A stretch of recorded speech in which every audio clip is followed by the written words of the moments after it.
I'm John from Just Whiskey. If you like today's show, please give it a thumbs up, like, and subscribe. And consider becoming a Patreon with the link in the description below. And thanks so much for the few Patreons that I do have that help support this channel. Much appreciated. And as a Patreon, you have access to exclusive Patreon reviews. And I do 1 or 2 a month, and the archives are building up. And remember, it's just whiskey. Today we're going to be talking about and reviewing and continuing my little mini-series, Douglas Laing's Old Particular, independent bottler. And this happens to be a Old Particular Jura 12-year-old single cask. And I'll get to the specs in a minute. And Jura is north of the island of Islay in Scotland. Okay, so the specs on this are, it's a 12-year-old. It was distilled October of 2007 and bottled in December of 2019. One of 250 bottles. It's 12-year-old, and this is finished in a PX sherry butt. I have no idea how long it was finished in a sherry butt. And the ABV is 54.2% ABV, and as with all Old Particulars, non-chill filtered, no coloring added. So this one's a little bit different. I previously reviewed an Old Particular Jura 12-year-old from an ex-bourbon refill butt, and this was a K&L exclusive, and check out my archives for this review. This is one of the best bottles of scotch that I've ever had. I really enjoyed this. That's why I bought this.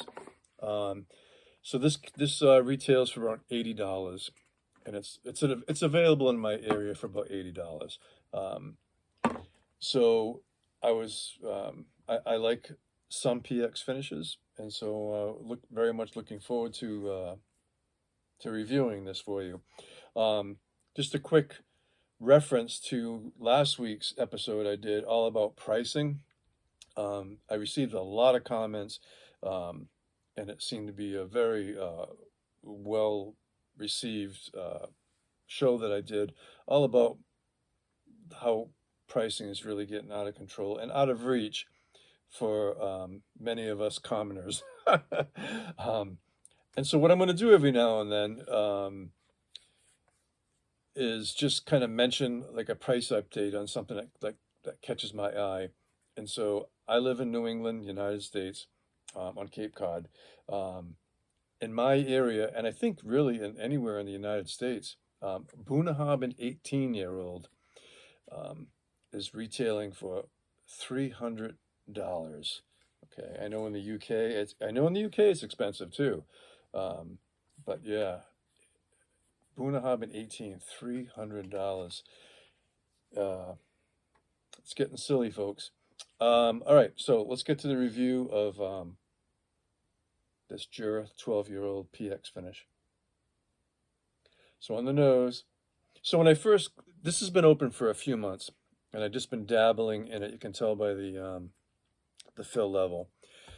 I'll be honest, when I first opened it, I wasn't quite sure what to make of it, but the time in the bottle with the oxidation is really, it's opening up, and I'm starting to enjoy it more, okay? So on the nose, graham crackers. Can't put my finger on it, but there's this earthy, musty dunnage. It's non-peated, but it almost seems like it was, I don't know, it has a little bit of a kind of a smoky, peaty element to it, even though it's non-peated, if that makes any sense. So you're picking up some kind of wine element, the PX, okay? And PX is just a sweeter version of it's a sweeter sherry. Getting some coffee in there, and it does swim well. I played with it with and without water. It does swim well. So without water, it is a bit spirity, but it's it's I believe it's cask strength at that 54.2%. Certainly close to cask strength anyway. So a little bit of that without water, a little bit of that nose hair prickle. All right. Yeah.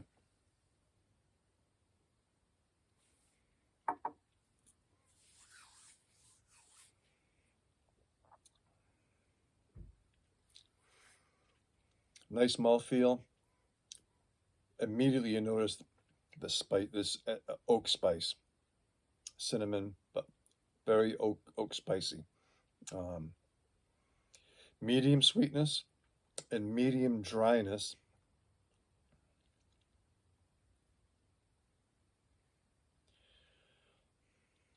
And I just finished reviewing an en route for my Patreons.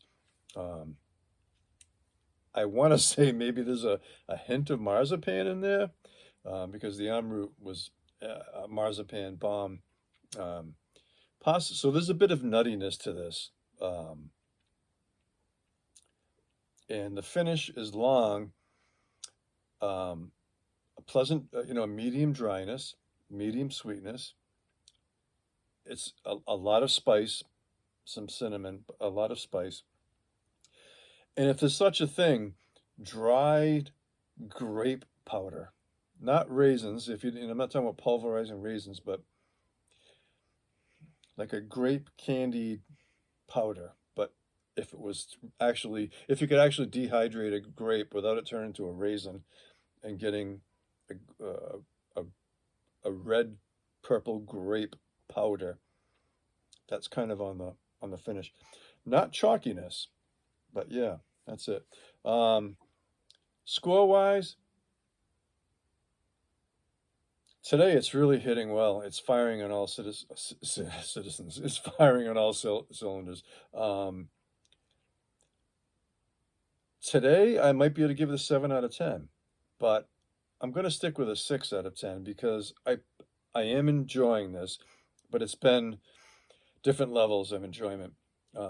And it's interesting. I'll tell you, if I ever do find another Jura independent bottle by O Particular that's ex-bourbon, or maybe with just a little bit of sherry, if it's priced reasonably, I would definitely pick it up. I avoid the Jura core range. Everything's 40%, chill filtered, coloring added, the whole 9 yards. Waste of time, really. But Jura, I guess my understanding is it's the biggest selling Scotch in Scotland is Jura, I think, because it's just so widely available and so damn cheap in the supermarket aisles that it's just like a no-brainer. I think people just pick it up and like, okay, $20 or whatever, $25, they've got a bottle of Scotch. But they do make, just from my limited experience, they make damn good distillate. But yeah. So I'm going to settle on a 6 out of 10, but today it could be a 7 out of 10. You know how it goes. Scores are very subjective anyway, so take it with a grain of salt. So I hope you enjoyed today's show. If you did, give it a thumbs up, like, subscribe, consider becoming a Patreon.